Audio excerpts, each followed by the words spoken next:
The 16th of January, 1984, Aurora, Colorado.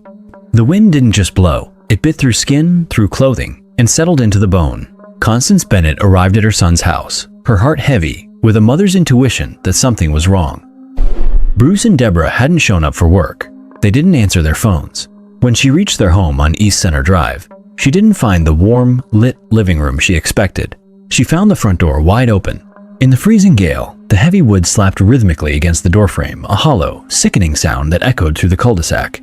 No music, no laughter, no greeting from her grandchildren. Just the sound of the storm rushing into the sanctuary of a young family's life. Her feet crunched on the frost-covered porch, and as she stepped toward the threshold, the air grew colder, heavy with a metallic, unmistakable scent that makes the human spirit recoil. She stepped inside. The house was not just quiet, it was dead. The life that had filled these rooms only hours before had been ripped away, leaving behind a silence so absolute it felt physical. Bruce, the protective father, lay on the floor, his life extinguished by a coward with a hammer. Deborah, his wife, and their 7-year-old daughter, Melissa, who should have been celebrating her 8th birthday, were gone. 3-year-old Vanessa was left barely clinging to life, her face shattered, her small, broken body hidden in the wreckage of a home that had become a tomb. How could a life built on love and domestic routine be decimated in a single night? Who walks into a home, destroys everything, and vanishes into the winter dark without a trace?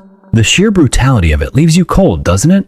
If you feel the weight of this horror and the desperate need for truth, subscribe now to see how this unfolds, and comment where you're watching from. I would love to say hello to you just to know how far our story is going.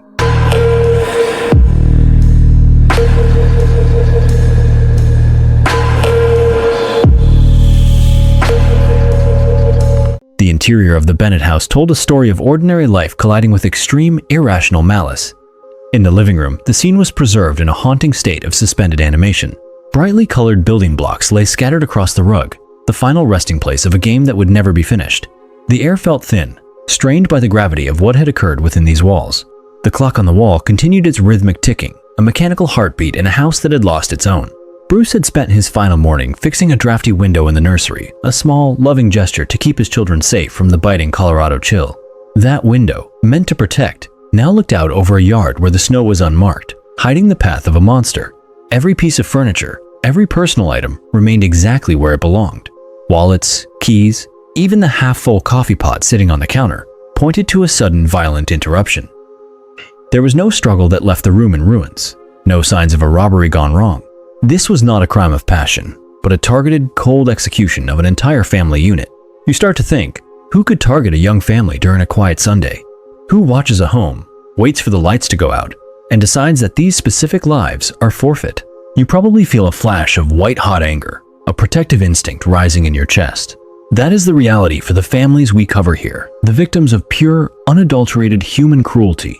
If you believe that these stories deserve to be told so that justice finds its mark, subscribe before the next twist catches you off guard. We have a community here that values the truth, so drop a comment below. If this happened in your town tomorrow, wouldn't you want to know first? The arrival of the Aurora police transformed the scene into a restricted zone, but the damage was already absolute. As the first responders moved through the house, the true weight of the tragedy began to press down on them. They were not just processing a crime, they were navigating the remains of a future that had been stolen. The sheer clinical precision of the violence left them with almost nothing to go on. No DNA, no fingerprints, and no witnesses to the sounds of the night. It was as if the killer had walked through walls, struck with invisible hands, and slipped back into the winter, leaving the town to wake up to a reality that no longer made sense.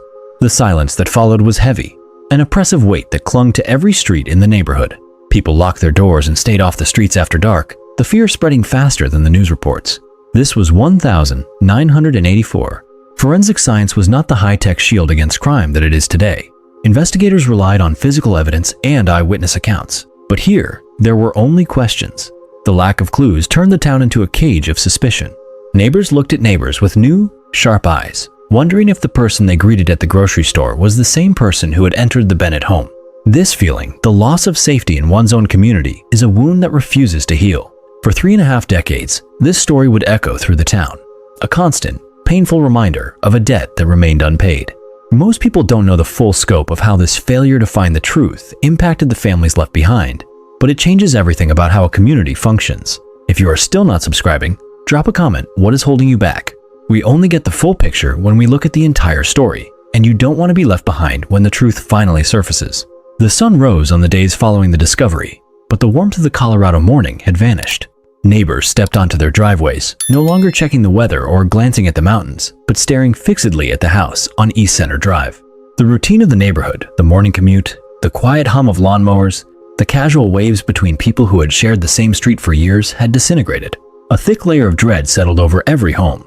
People moved with a frantic urgency, locking doors that had never required bolts and pulling window blinds tight against the afternoon light. The normalcy of the suburban existence was revealed as a fragile illusion, shattered by the reality that a predator had been walking among them. Conversations at the local coffee shop died the moment someone walked through the door. Faces were scanned for signs of guilt or hidden agitation. The shared assumption of safety, once taken for granted by every family on the block, had been replaced by a sharp, defensive wariness. The town had been stripped of its innocence, and the transition was swift. Fear became the new language of the streets.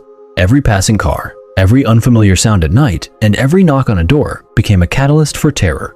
The residents were trapped in a state of hypervigilance, unable to reconcile the peaceful life they had known with the brutal truth that lay behind the open door of the Bennett residence.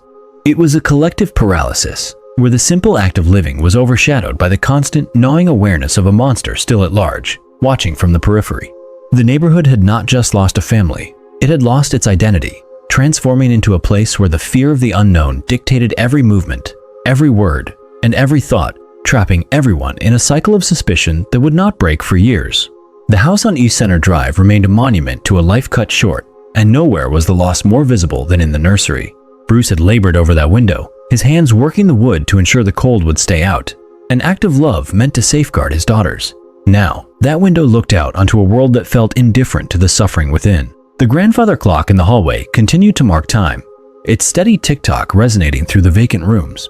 It was the only sound in a space that had once echoed with the lighthearted chatter of Melissa and Vanessa. Toys were scattered across the floor in a way that felt wrong, a chaotic, frozen display of a playtime interrupted by a violent force. The emptiness of the rooms was a physical weight, pressing down on anyone who dared to step inside. Each object left behind a stray shoe, a half-finished book, a set of building blocks carried the heavy imprint of the people who were no longer there to claim them. It was a cruel irony that the items intended to bring joy now served as painful markers of what had been stolen. The intimacy of the space made the absence even more devastating. It was not merely a house, it was a home that had held dreams, plans, and the simple everyday happiness of a young couple raising their children. To walk through those rooms was to be confronted by the absolute finality of the tragedy. Every corner held a memory, and every memory was now tainted by the brutal reality of their end. The grief was not just for the victims, it was for the erasure of their future, a loss that felt personal to anyone who understood the weight of a parent's love and the vulnerability of the children who had been caught in the path of the storm. Suspicion became the dominant force in the cul-de-sac, poisoning the connections that had once defined the neighborhood. Residents who had once shared tools, attended holiday gatherings, and watched each other's children began to observe one another with guarded, narrow eyes. The lack of clues from the police created a vacuum, and into that vacuum rushed a torrent of theories, accusations, and paranoia. A stranger parked on the street for 5 minutes became an immediate suspect. A neighbor, acting slightly withdrawn, was suddenly viewed as the potential culprit. The trust that held the community together had been eroded by the presence of a secret, hidden violence. Families stopped congregating in their yards. The playground, once a hub of activity, sat vacant, its swings swaying empty in the wind. The psychological barrier between households grew, turning neighbors into wary strangers. Everyone was forced to ask themselves uncomfortable questions. Did I hear something that night? Should I have noticed that car? Was there something in his tone that I ignored? This internal questioning created a climate of isolation. The fear of being wrong was superseded only by the fear of being right. People retreated into the sanctity of their own homes, double-checking locks and turning lights on even during the day. The social fabric had frayed beyond repair. What was once a place of refuge had become a landscape of hidden dangers and unvoiced accusations. The collective bond of the town had snapped, and in its place was a brittle, defensive shell. No one could be sure who to trust, and that uncertainty created a breeding ground for rumors that ran rampant through the diners and the local gathering spots, further destabilizing the fragile peace that the remaining families struggled to maintain against the encroaching darkness of the unsolved crime. As weeks turned into months, and months into years, the disappearance of the Bennett family settled into the town's consciousness as a permanent, festering wound. It was no longer a fresh news story. It had transitioned into a local legend, a dark chapter that parents would have the thing when their children were out of earshot. The folder at the police station grew thick with dead ends. and the frustration of the investigators began to mirror the resignation of the townspeople. The case was spoken of with a sense of inevitability, as if the truth had been swallowed by the vast, unforgiving landscape of the Rockies. It became the topic that could kill a party, a somber subject that demanded silence. People learned to live with the phantom of the Bennetts, acknowledging it as a part of their history that could never be fully processed. The absence of a conclusion was the most difficult aspect to bear. Without justice, there was no closure. Without bodies, there was no finality. The mystery took on a life of its own, woven into the identity of the town in a way that felt like a curse. Young people growing up in the area heard the stories, treated the Bennett house with a mixture of reverence and dread, and grew up with a heightened awareness of how quickly life could be erased. The uncertainty kept the wound raw. Every anniversary was a painful reminder of the failure of the system and the depth of the loss. It was a story of a family that had been snatched away while the rest of the world kept turning, leaving behind a vacuum that would never be filled. The town had been forced to reconcile with the idea that some secrets, some acts of evil, could simply persist, defying the efforts of the living to hold the truth to account. The year 1984 placed investigators in a position of agonizing helplessness. Today, a crime scene acts as a silent witness, yielding fingerprints, microscopic skin cells, and digital footprints that lead directly to a perpetrator. In the winter of the Bennett tragedy, the toolkit available to law enforcement was starkly limited. Forensic science was in its infancy, and the protocols for securing a crime scene lacked the sophistication needed to detect the subtle markers of a killer. Detectives stood in the center of the living room, searching for clues with the same methods that had been used for decades, looking for a weapon, a discarded glove, or a stray hair, unaware that the real evidence was microscopic and invisible to the naked eye. The inability to analyze biological material meant that every bloodstain, every smudge, and every piece of fabric was merely a visual reference rather than a definitive key. When faced with the absolute absence of a clear trail, investigators were forced to rely on traditional door-to-door inquiries and eyewitness accounts. They tracked leads that quickly evaporated, chasing shadows through the snow because they had no way to scientifically verify who had been in the house. The helplessness was total. To stand in the shoes of those detectives was to be blinded by the very era in which they worked. They were hunting a ghost with a magnifying glass and a notepad, constantly hindered by the fact that the technology required to identify their target simply did not exist. Every step taken felt like moving through thick mud, as the lack of objective proof allowed the suspect to maintain a clean record. They knew a crime had been committed, but they lacked the necessary link to attach a name to the horror, a limitation that would haunt the case for decades to come. The world of 1984 existed in a digital void that favored the criminal. There were no surveillance cameras tracking movements on residential streets, and no ATM footage to capture a face or a vehicle license plate. The vast network of interconnected data that defines modern life, cell phone towers, pinging locations, credit card transactions, mapping a suspect's path, and social media footprints was non-existent. A person could leave their home, travel across the state, and disappear into the night without a single electronic record of their transit. This lack of oversight was the greatest advantage for the person who had targeted the Bennett family. By simply driving away from the scene and avoiding main intersections, the perpetrator could effectively erase their presence. There was no way for police to track a suspect's route, analyze their communications, or verify their location on that Sunday night. The silence of the technology was absolute. Without digital evidence, the investigation was entirely dependent on human memory, which had already begun to fail as the shock of the event took hold. Witnesses were uncertain, dates became blurred, and the lack of concrete tracking made it impossible to build a timeline that could withstand scrutiny. The killer operated in a landscape where movement was anonymous and identities were easily shielded by distance and the passage of time. For the detectives, this meant that every lead was essentially a guessing game. They could not verify alibis or cross-reference movements against established patterns. The environment itself provided a cloak of invisibility that allowed the killer to step out of the Bennett home and vanish into the landscape, leaving behind a trail that stopped the moment the front door was closed and the engine of the truck died in the snow. The physical evidence left behind was tantalizingly sparse. A blanket, a hairbrush, and a smudge on a door frame were the only fragments retrieved from the house. In 1984, these items held little value. Without the ability to extract and sequence DNA, these objects could not provide the definitive proof required to secure an arrest. They were collected, logged, and stored in evidence lockers, serving as silent, dormant reminders of a job left unfinished. Detectives spent months analyzing these items, but without the capacity to perform a deep forensic search, they were reduced to visual observation. They looked for identifying marks or unusual characteristics, but found nothing that could distinguish the perpetrator from any other person in the town. This failure to link the physical scene to a specific individual created a barrier that no amount of investigative work could overcome. Every search warrant executed on potential suspects led to frustration, as investigators found themselves unable to match a single piece of forensic data to the men they questioned. It was a cycle of hope and defeat. They would find a person of interest, run the standard checks, and find themselves back at the starting line when the results came back empty. The burden of proof required a level of certainty that the science of the time could not offer. Every piece of physical evidence was effectively dead weight. It sat on shelves, collecting dust, while the suspect lived a life entirely disconnected from the scene of the crime. The investigators were caught in a trap of their own making, believing that if they just found the right person, the evidence would speak, but the truth remained locked away, waiting for a future that was decades away. The trail grew cold with a speed that mirrored the Colorado winter. As weeks passed, the initial urgency of the investigation began to wane, replaced by the crushing weight of reality.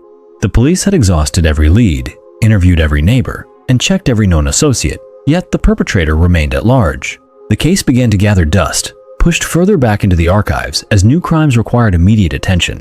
The mountains, which had once felt like a sanctuary, now seemed to swallow the secret, hiding it within the rugged, unforgiving expanse of the wilderness. The perpetrator had not been captured, not because they were a genius, but because the system was designed to fail in the face of such a clean, untraced departure. The townspeople watched as the police presence dwindled. The patrol cars stopped cruising the neighborhood, and the Bennett case became a distant memory for all but the families most affected. It was a transition from an active manhunt to a cold, stagnant file. The killer had successfully navigated the gap between the crime and the investigation, using the limitations of the era to their advantage. They had moved through the town like a shadow, striking with a calculated intensity that ensured they would not be caught by the standard procedures of the day. The lack of a breakthrough forced the community to accept that the answers might never arrive. The case was relegated to the back of the station, a reminder of the limits of human effort when confronted with an invisible, determined adversary. It was a definitive, painful conclusion to the first phase of the investigation, a phase defined by the inability to close the distance between the innocent victims and the monster who had slipped away. The years following the disappearance transformed the tragedy into a permanent fixture of local folklore. What began as a series of urgent headlines slowly shifted into a dark, spoken myth. Parents who were children when the event occurred grew up to pass the story down to their own offspring, turning the Bennett family into symbols of a hidden, constant danger. The house on East Center Drive became a landmark of dread, a place where people would slow their cars as they drove by, casting lingering glances at the windows that once held a family. The story served as a harsh lesson on the fragility of suburban peace, a cautionary tale used to keep youngsters close to home after dark. Every aspect of the event was debated in cafes and living rooms, with new details added by speculation over the decades. The truth became obscured by the sheer volume of rumors, as people tried to fill the silence left by the police with their own explanations. The reality of the crime was replaced by a version of events that grew in scope and terror with every telling. It was a shared, painful memory that linked the residents, creating a community defined not by its accomplishments, but by the tragedy that had occurred within its boundaries. The name Bennett became synonymous with the impossible, a shorthand for the realization that sometimes evil can arrive without warning and vanish without a trace. This myth-making served as a coping mechanism, a way to organize the fear and the lack of closure into a narrative that could be managed. The town had built a culture around the absence, keeping the memory of the family alive through the constant, low-level hum of community gossip that persisted long after the official investigation had been shelved. The inability to find answers exerted a heavy toll on the psychological well-being of the entire area. Decades of silence meant that every resident lived with a nagging, unvoiced suspicion about the nature of their neighbors and the safety of their streets. The absence of justice created a void that forced everyone to wonder if the person responsible was still among them, walking the same sidewalks and breathing the same air. This created a persistent state of low-level anxiety. People became guarded, hesitant to open up to newcomers, and wary of forming deep social bonds that could be fractured by a reveal of someone's dark history. The lack of closure meant that the trauma was never truly processed. It was merely buried beneath the surface of daily activity.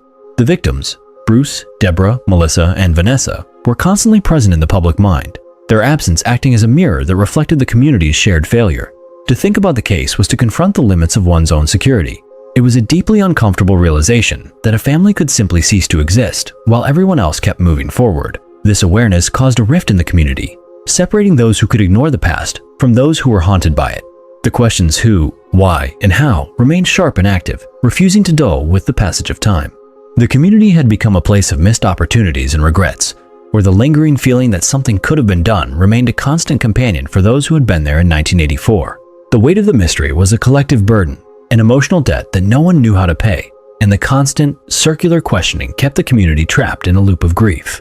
The investigative file, once the hope of the town, became a graveyard of failed theories and mistaken leads. For 34 years, every tip was followed with a desperate, frantic energy, only to be discarded when the trail turned cold. There were reports of sightings in remote mountain cabins, claims of psychic visions that directed police to dig in the wrong fields, and endless interviews with people who had only half-remembered conversations to offer. Every false start damaged the collective morale, convincing more people that the truth was permanently unreachable. The memories of potential witnesses faded, compromised by the constant retelling of the story and the natural decay of recollection over 3 decades. Facts were replaced by conjecture, and the original evidence, so carefully collected in the first days, lost its integrity as it moved through various storage facilities and changed hands between generations of detectives. The frustration was not just personal, it was institutional. Police departments faced constant turnover, and the new teams assigned to the case rarely possessed the intimate, painful connection that the first officers had felt. To them, it was just another cold file, a series of papers documenting a tragedy they had not witnessed. This detachment led to the neglect of subtle, potentially vital details that had been overlooked in the initial scramble. The years were marked by a lack of progress that felt like a deliberate act of erasure, as the world moved on, leaving the Bennetts behind. The sheer volume of wasted time created a wall of cynicism, where the public stopped expecting results and the police stopped looking for them. It was a slow, agonizing process of letting go of the truth, a steady decline into a state of resignation that defined the middle years of the case. By the time the new century arrived, the house on East Center Drive stood as a silent sentinel, a reminder of a failure that spanned generations. It had been renovated, lived in by new families who knew nothing of the history, but the original layout remained, a vessel for the past. The community had expanded, new developments had cropped up, and the town had grown into a modern suburb.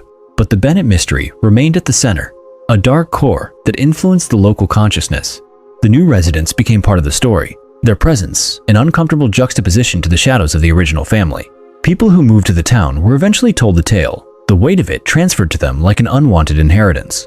The mystery had become the town's defining characteristic, a secret that was simultaneously public knowledge and never spoken of directly. It was a constant, quiet pressure that informed how people treated one another and how they viewed the safety of their homes. Despite the growth and the modernization of the town, the old questions still hung in the air, a phantom presence that could be felt at any time. The situation was set to continue indefinitely, a cycle of history that seemed destined to never conclude. Yet, the technology that would finally shatter this silence was being built in labs and data centers elsewhere, completely unknown to the residents who had long since stopped looking for a sign of progress. The stage was being set for a final, unexpected turn, as the digital advancements that had been missing in 1984 began to bridge the gap between the past and the present. The town remained oblivious, but the truth was beginning to move toward the light, waiting for the right moment to emerge. By 2018, the scientific landscape had shifted, offering tools that had been impossible during the initial investigation. Cold case units now possess the ability to look at crime scene materials with a degree of precision that was once relegated to the realm of fiction. The core of this transformation was genetic genealogy. Investigators were no longer reliant on matching fingerprints or looking for a direct hit in an established criminal database. Instead, they could utilize public genealogy records to map out entire family trees from the smallest fragments of biological material. This shift meant that the dormant evidence stored in lockers was no longer a collection of dead-end items, but a gateway to a hidden history. The task force assigned to the Bennett case understood that they were in possession of a unique opportunity.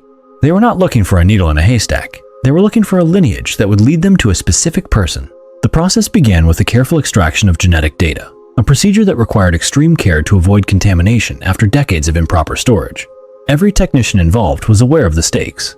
They were working with the only remaining physical links to the Bennett family's final hours, and the pressure to succeed was monumental. The team realized that they were the first group of investigators in 34 years to have the right key for the locked door of this mystery. As the data was processed and formatted for the public databases, a sense of cautious optimism began to replace the long-standing resignation that had plagued the department. The wait was coming to an end, and for the first time in over 3 decades, the detectives were not chasing a ghost, but rather a path that could lead to the truth.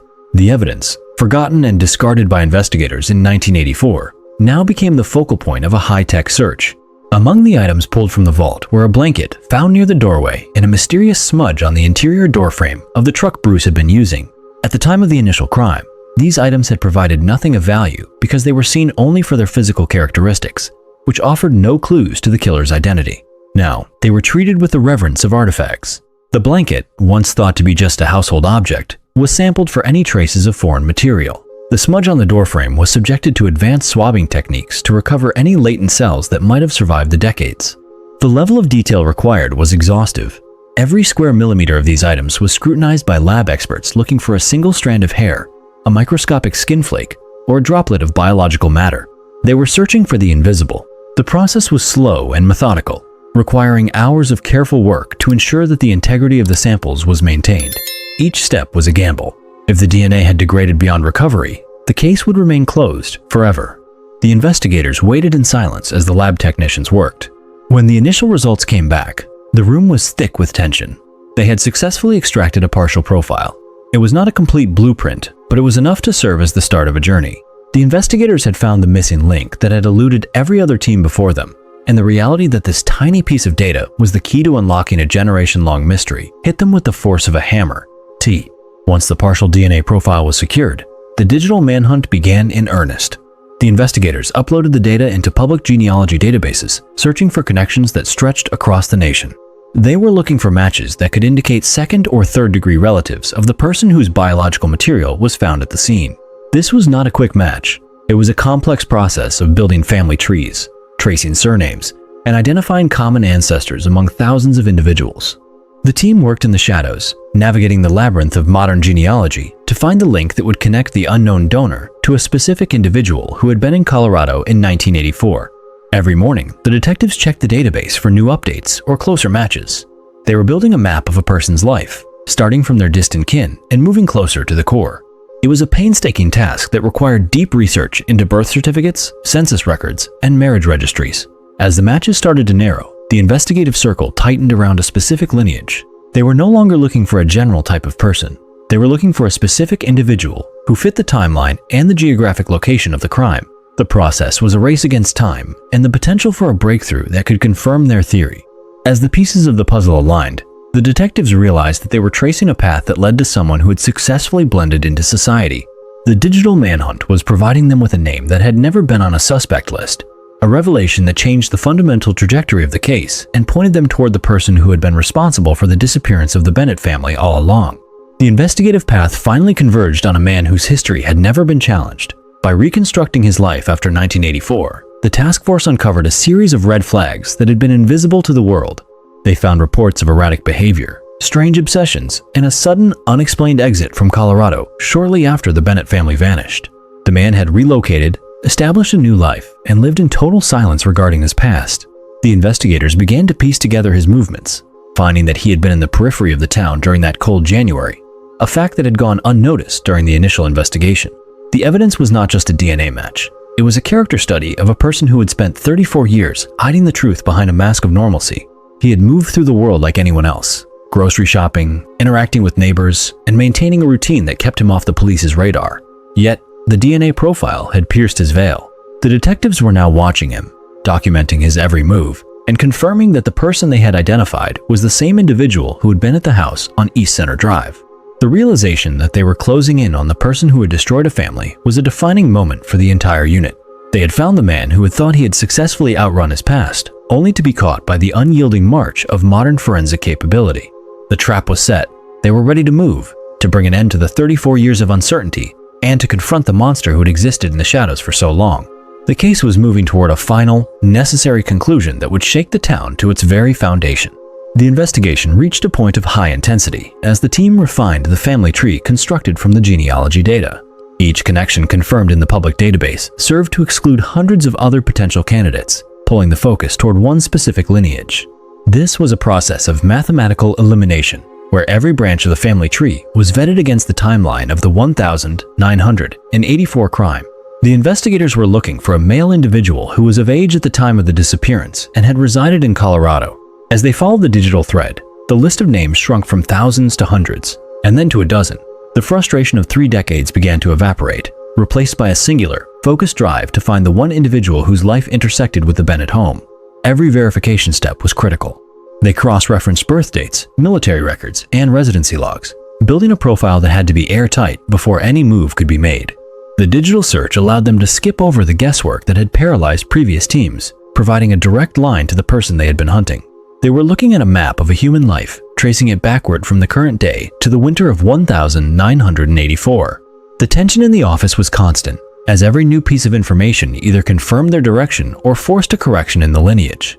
When the final links were established, they were left with one name. The breakthrough was not a matter of luck, but a result of applying modern computational tools to a problem that had been considered impossible to solve. The circle was closed, and the individual responsible for the destruction of the Bennett family was finally within reach. The revelation of the suspect's identity brought a cold shock to the investigation team.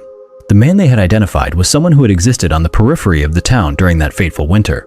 He was not a stranger who had vanished immediately, but a person who had maintained a presence in the community for a time before moving on to establish a new, unremarkable life.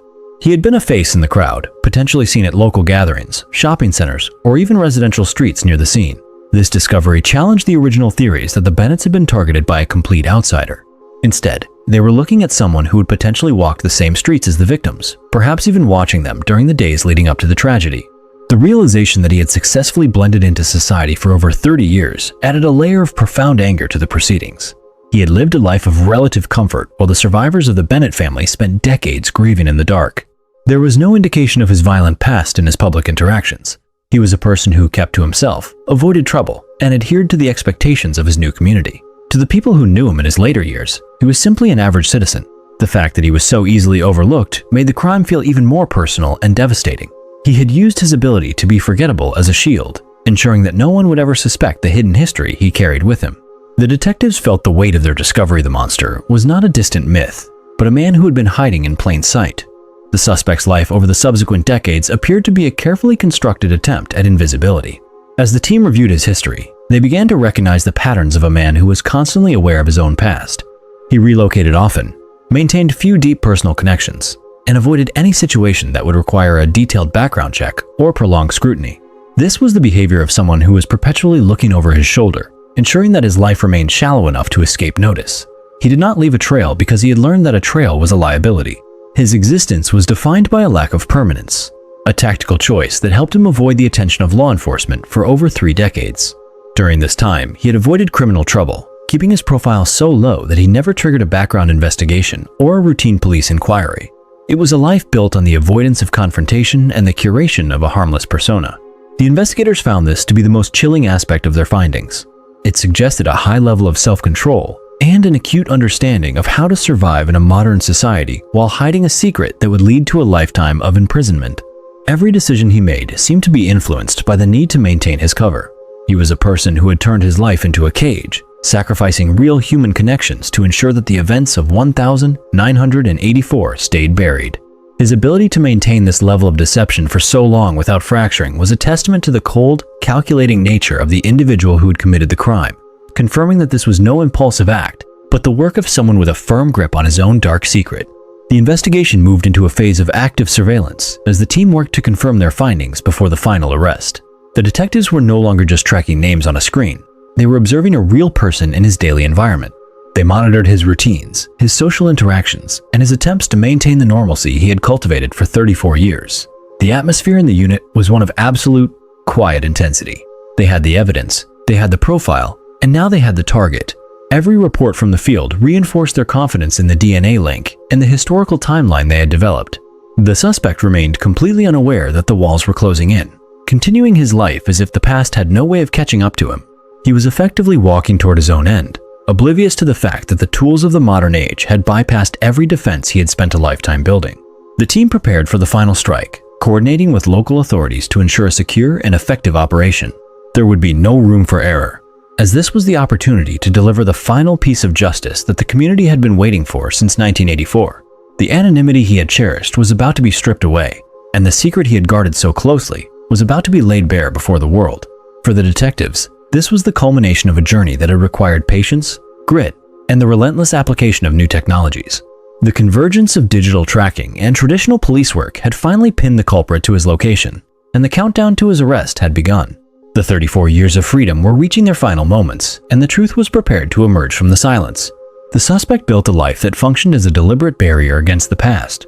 His daily existence was a calculated performance designed to minimize his footprint and avoid any scrutiny that might lead back to the events of 1984. He was not merely living, he was curating a persona that appeared entirely mundane. By choosing low-profile employment and staying away from areas where his history could be checked, He managed to occupy a space in society that was largely invisible. He avoided long-term commitments, shifted his residence when he felt the environment becoming too familiar, and maintained a social distance that discouraged intimacy. To his coworkers and neighbors, he was the quintessential quiet man, polite but reserved, someone who blended into the background without leaving a lasting impression. This was the core of his defense. He understood that if no one remembered him, no one would look for him. He lived in the gaps between social institutions, never staying in one place long enough to develop a reputation that required depth. His public life was a vacuum, intentionally kept empty of the milestones that would generate a digital trail or a community connection. This empty space was his security. He recognized that modern society is built on the accumulation of records, so he did the opposite, systematically reducing his own reality to the barest requirements for survival. Every interaction was a transaction that ended as soon as it began, preventing the development of the bonds that would make him known to others. The tragedy of this architecture was its success. For decades, he stood in plain view, his normalcy acting as a mirror that reflected back only what people wanted to see, allowing him to bypass the suspicion that should have followed a person who had ended 4 lives. While the suspect presented a calm exterior, the investigation revealed the erratic behaviors he struggled to suppress. There were instances in his past where his control slipped, moments marked by outbursts of temper, unexplained disappearances from work, and a fixation on local crime news that bordered on the obsessive. He had a tendency to react with visible agitation when topics of unsolved cases were raised in his vicinity, a clear sign that he remained hyper-aware of the risks of discovery. These behavioral anomalies were the cracks in his facade. He was someone who lived in constant, low-level fear of being exposed, a reality that forced him to adjust his movements and his personality to keep his secret contained. He became an expert at reading social situations, identifying when to exit a conversation and when to fade into the background. His aversion to conflict was not born of morality, but of a pragmatic need to prevent any police involvement. Whenever he sensed that his privacy was being encroached upon, he would simply remove himself from the setting, leaving behind no forwarding address and no reason for people to miss him. This pattern of social avoidance was the primary indicator of his guilt. He did not behave like an average citizen. He behaved like an individual who was constantly preparing for a flight that he hoped would never be necessary. Those who caught glimpses of his true self often found him unsettling, noting a lack of genuine emotion or an overly rigid adherence to his own rules of conduct. He was a man who lived within his own constructed borders, constantly policing his thoughts and actions to ensure that the man who had vanished in 1984 never surfaced in his present reality. The suspect's move away from the Colorado foothills was not a spontaneous decision, but a strategic retreat. He understood that the proximity to the scene of the crime was a threat to his freedom, and he acted with a cold, detached efficiency to erase his local identity. By relocating across state lines, he created a physical and psychological distance that provided him with a clean slate. This was a deliberate choice of erasure, an act of reinventing himself in a location where the name Bennett meant nothing, and the tragedy of 1984 was merely a headline in a distant paper. He utilized this freedom to build a life that was functionally disconnected from his past. He abandoned any ties that could be used to track him, including friendships and professional relationships, treating them as disposable assets in his primary mission of self-preservation. This level of planning demonstrated that the individual who had committed the crime was fully aware of the consequences and was prepared to dedicate his entire future to the act of hiding. He viewed his own life as a series of obstacles to be navigated, and his relocation was the ultimate maneuver to ensure his survival. He did not seek to escape the past by dealing with it, but by physically distancing himself from the ground where his secret lay buried. This choice of erasure was an admission of his own culpability, a testament to the fact that he was always aware of the magnitude of his actions. He spent 34 years in a state of perpetual flight, moving through the world with the knowledge that he was an imposter, someone who had claimed a life that he had earned through the destruction of another. His existence was a long-term commitment to a fiction that he had authored to secure his own safety. Living as a fugitive in plain sight required a psychological toll that was hidden from the world. Every day, the suspect carried the weight of the Bennett family's fate, a secret that had to be guarded with absolute vigilance. This was not a life lived in freedom, but one lived in a prison of his own making. He could never truly be himself. He had to be the man he had invented, a role that required constant maintenance and a fear of any mistake that could bring his world crashing down. He had to suppress the memories of the night in 1984, pushing them into the dark corners of his mind where they would not influence his current behavior. This internal repression kept him isolated, as he could never form a true connection with another human being. To love, to trust, or to be known would have been to expose the truth. He was perpetually alone, even when surrounded by others, trapped in a reality where every conversation and every interaction was a test of his ability to deceive. The burden of this lie meant that he was always living on the edge of a collapse. The detectives who studied his life noticed that he never truly settled. There was always a restless, guarded energy to his movements, the hallmark of someone who knew that his time was finite. He was an individual who had traded his humanity for his survival, spending his days in a state of hyper-alertness that never allowed him to rest. The secret was not just something he kept, it was the force that governed his every decision, turning his life into a relentless pursuit of the next day of anonymity. The tragedy of his existence was that, while he had escaped justice for over 3 decades, he had never escaped the consequences of his actions, having sentenced himself to a life of hollow survival, disconnected from the very society he had tried so hard to blend into. In July 2018, the era of silence met its violent end. The task force, having tracked the suspect to his quiet life, moved with a surgical precision that stood in stark contrast to the chaotic, failed attempts of the past. There was no theatrical standoff, no chase through the streets, and no last-ditch effort to escape. The suspect was taken into custody with a cold, matter-of-fact efficiency that stripped away the mask of the ordinary life he had fought to maintain. He was apprehended at his residence, the quiet environment of his later years suddenly shattered by the arrival of the authorities. For the investigators, this was the culmination of a decades-long chase, the moment where the digital threads they had pulled finally tightened around their target. The suspect's reaction was one of stunned resignation. The sudden appearance of the police in his present life served as a crushing realization that the past he had spent 34 years burying had finally breached the surface. The arrest was not merely a procedural event, it was the physical realization of justice that had been promised to the victims long ago. As he was led away, the narrative of his own survival finally collided with the reality of his actions. The handcuffs marked the end of his self-imposed, hollow life of anonymity. He was no longer the invisible man. He was the primary suspect in a tragedy that had defined a town for generations. The news of the arrest spread with a frantic speed, turning the quiet suburban afternoon into a focal point for a community that had been waiting for this exact moment for more than 3 decades. The long-awaited reckoning had arrived, and with it, the undeniable truth that even the most carefully constructed lives of deception have an expiration date when faced with the persistence of modern justice. The arrest forced a return to the true center of this tragedy: Bruce, Deborah, Melissa, and Vanessa. It was easy, after so much time, to view them through the lens of a cold case or a local legend, but the reality was far more personal. Bruce was a young, industrious man, a father who had been focused on building a safe and stable environment for his children. Deborah was the heart of the home, a woman who had dedicated her life to the nurturing of her family. Melissa and Vanessa were the innocent, bright-eyed children whose lives were extinguished before they could even begin to experience the world. To remember them was to understand the scale of the loss. It was not just a case, but the total destruction of a family unit that had been full of potential, warmth, and love.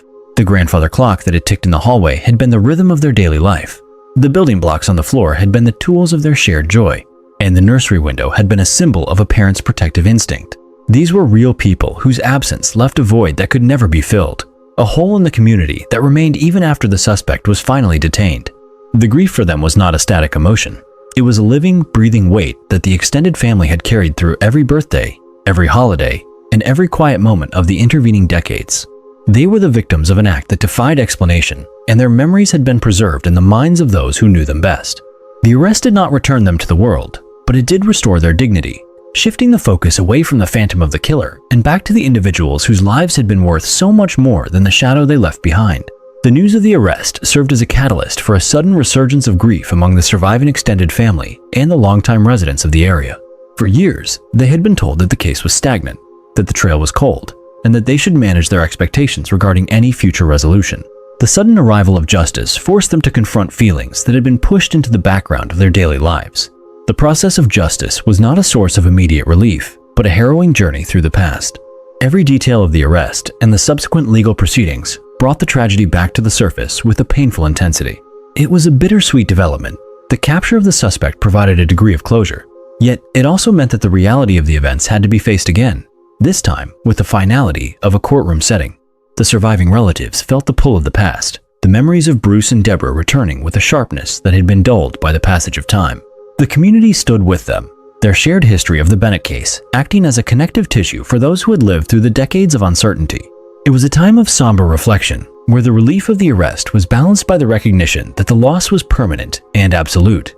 The town experienced a collective exhale, a release of the tension that had been held for 34 years, but it was accompanied by a deep, resonant sadness for the reality that justice, while necessary, could never undo what had been done. The process of accountability was a hard-fought battle, and for those who had been most affected, the arrest was merely the first step in a final, agonizing acknowledgement of the cost of the crime. The announcement of the arrest effectively cleared the heavy, suffocating cloud that had hovered over the town for 34 years. The mystery that had dictated the social interactions, the sense of security, and the historical identity of the community had finally been dismantled. It was a moment of profound significance, where the residents realized that the phantom they had feared was no longer an abstract, unreachable threat, but a person facing the consequences of his actions. This change in perspective was immediate and palpable.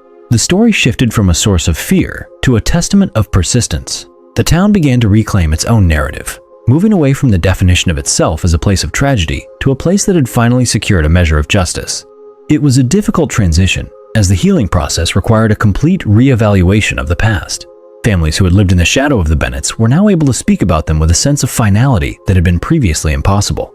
The community felt a sense of empowerment, the result of knowing that the perpetrator could not hide forever, regardless of the time and distance he put between himself and the crime. This was the start of a new chapter, one where the legacy of the Bennett family was no longer just a source of pain, but a reminder of the importance of never allowing the truth to be buried. The town had been through a long, harsh winter, and the arrest was the signal that the thaw had finally arrived, allowing the residents to look toward the future with a renewed understanding of their own resilience. They were no longer defined by the question of what happened on that Sunday in 1984, but by the reality that the answer had finally been brought into the light. The courtroom was silent. Every eye turned toward the defendant. 34 years of hiding ended now. He looked older, tired, and remarkably unremarkable. He sat still. He did not meet any eyes. The public stared at him intently. This was the man behind the myth. He had vanished into the mountain air. Now, he was trapped in this room. The defense sat stoically by his side. The prosecution began with absolute focus. The air felt heavy, dense, and cold. He was finally stripped of his invisible cloak. The mask had completely shattered at last. He was just a small man now, a man who had stolen a future. He looked at the floor, trapped. No more running, no more hiding. The evidence sat in neat, organized stacks. Each file represented a lost, precious life. The judge signaled for the proceedings to begin. The trial of the century was finally underway. The room buzzed with a tense, nervous energy. People held their breath, waiting for the truth. He remained silent, a statue of his own design. His life of lies was unraveling rapidly. Every detail was about to be exposed. The mystery was dying in this bright, fluorescent light. His long-term deception was clearly reaching a final, bitter end. He had no more tricks to hide his sins. The world was watching him closely now. He was finally pinned down by the truth. There was nowhere left to go but forward. This was the reckoning he had avoided for years. The judge looked down, stern and very ready. The prosecution stood, ready to speak the truth aloud. The prosecutor stood, his voice steady and sharp. He painted a picture of pure, dark envy. The suspect had watched the Bennett home for weeks. He was consumed by a quiet, twisted obsession. He wanted the life Bruce had built. He desired the warmth he could not create. It was not money or a sudden outburst. It was deep, calculated, and terrifying jealousy. He felt entitled to what they had possessed. His mind had turned that desire into violence. He watched their joy from the frozen dark. He saw their love as a personal insult. That entitlement had festered into a lethal, dark plan. The prosecution laid out the timeline with cold precision. He had entered with the intent to destroy. He wanted to claim that life for himself. He took the lives that he could not emulate. His motive was hollow, selfish, and deeply cruel. The room gasped at the sheer, brutal truth. His entitlement had blinded him to all human value. He viewed them as obstacles to his own satisfaction. He had sought to erase them entirely. It was an act of pure, unadulterated malice. He destroyed their home because he was utterly empty. He was a man defined by what he lacked. His jealousy had fueled his every dark, cold movement. The logic was sick and entirely devoid of empathy. He wanted their light for his own dim existence. The courtroom sat frozen, stunned by the revelation. It was a simple, hideous motive of pure hatred.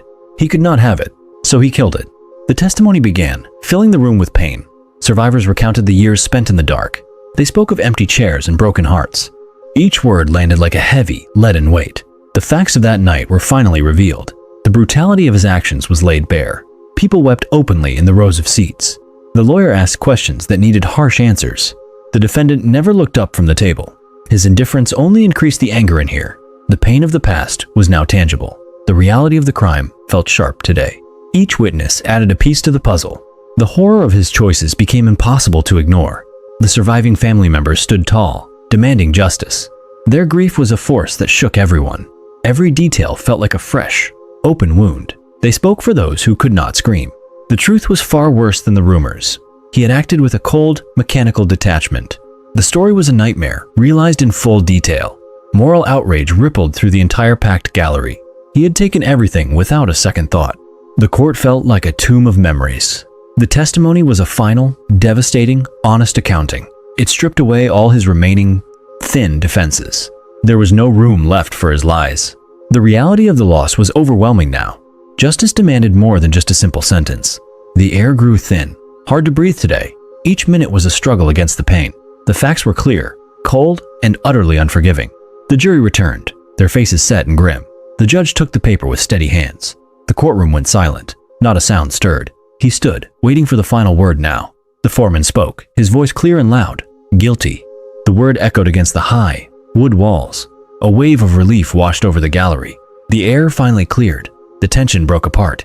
He showed no emotion, remaining entirely, eerily still. He was finally held to account for everything.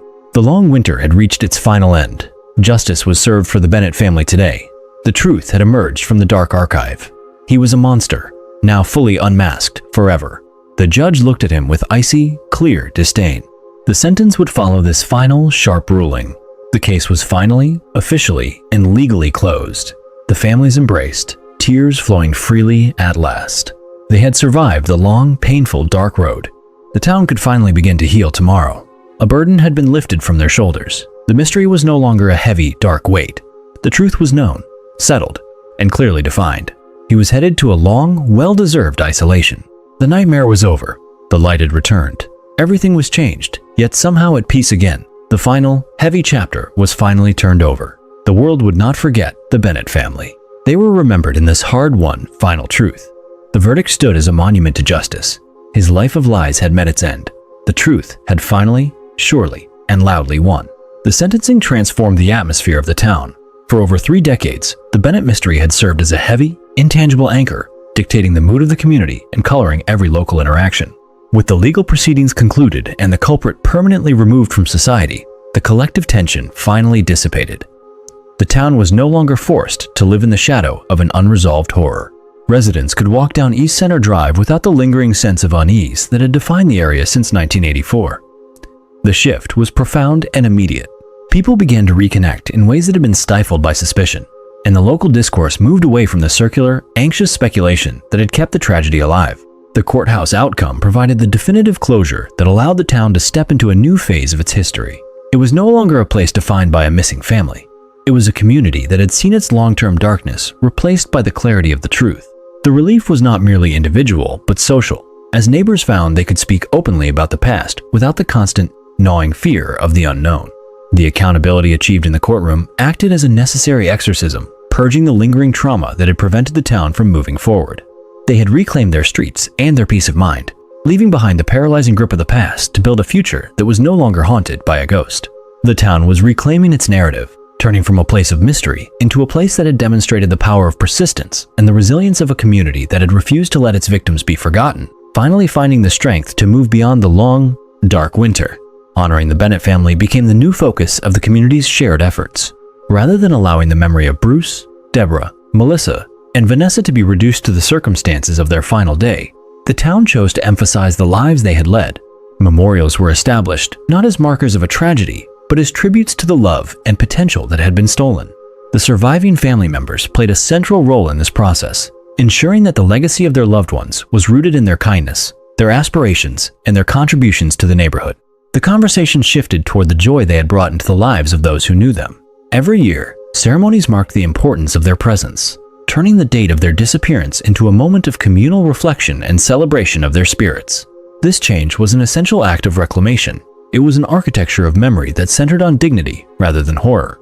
By framing the Bennett family through the lens of their humanity, the town began to heal the deep, collective wound that had been open for 33 years. It was a beautiful, necessary process, allowing the community to view the family as they had truly been, a vital part of the fabric of the town. This approach ensured that the tragedy did not have the final word on who they were. The focus on their life stories served as a powerful counter-narrative to the violence they had endured, restoring the humanity that the culprit had sought to erase.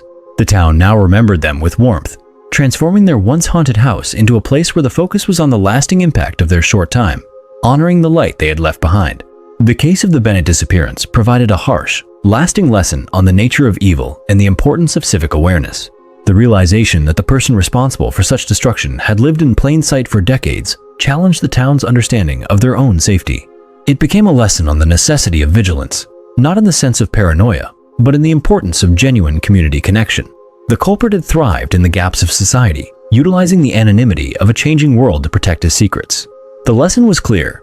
True security is found in knowing the people around us, in building bonds that bridge the distance between neighbors, and in being mindful of those who stand outside the circle of common life. The era of the invisible man was over, replaced by a commitment to transparency and active engagement. The town realized that the indifference they had practiced, the choice to ignore the odd, the quiet, and the detached, had actually provided the environment the culprit needed to escape justice for so long. This was a societal lesson, one that extended far beyond the foothills of Colorado. It was a reminder that the health of a community depends on the willingness of its members to see each other clearly. The truth was not just something to be discovered in a lab. It was something to be cultivated through the intentional building of a society that leaves no room for the darkness to hide. The final truth of the case was a call to action, demanding that every resident take responsibility for the safety of their streets by fostering a climate of openness and care. They had learned the hard way that the cost of ignorance is far too high, and they vowed to never again allow such a secret to grow in their midst. As the years continue to pass, the foothills have returned to a state of peace. The case, once an open, bleeding wound, has settled into the history of the region as a reminder of what happens when the truth is finally brought into the light. The quiet that now rests over the town is fundamentally different from the silence that existed during the years of the investigation. It is a peaceful, resolved stillness, free from the weight of unanswered questions and the constant, low-level hum of anxiety. The survivors, the neighbors, and the families who moved in later have all found a way to carry the past without being defined by it. The memory of the Bennett family remains, but it no longer carries the sharp, painful sting of a mystery that might never be solved. Time, which once seemed to be the culprit's greatest ally, has ultimately become the instrument of justice. It was the passage of 34 years that allowed for the development of the technology that would finally reveal the truth, and it is the continued passage of time that is now healing the community. The town has emerged from the long, dark season, its foundation strengthened by the resilience of those who refused to stop asking for the truth. The final quiet is a testament to the fact that, regardless of how deep the shadows, the light will eventually find its way through. The Bennett case is finished, its final word written in the courtroom, leaving behind a community that is forever changed but ultimately whole. The echoes of the foothills no longer whisper of fear and hidden secrets. They speak of the endurance of the truth, the power of persistence, and the inevitable return of peace to a place that has earned the right to look forward, leaving the ghosts of the past to fade away.